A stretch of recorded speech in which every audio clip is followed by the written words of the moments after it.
এ কি, এ যে রাজকীয় ভোজের টেবিলে সুস্বাদু খাওয়ার আয়োজন। এই অঞ্চলটি একটি রিসোর্টের আওতায়। তড়িঘড়ি চলে গেলাম মধ্যমণি মঞ্চে। দারুণ দারুণ বলে খানিকক্ষণ উল্লাসও করে নিলাম।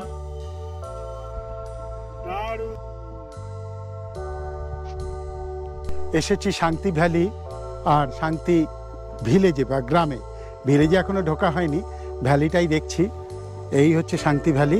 এখানে একটা রিসোর্ট হয়েছে, সেই এখনো জানি না বসবাস শুরু হয়েছে কিনা।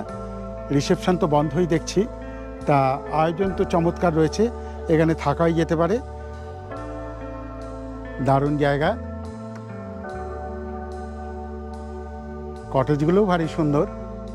নুড়ি পাথর বেছানো শান্তি ভ্যালিকে বেশ আপন আপন লাগলো।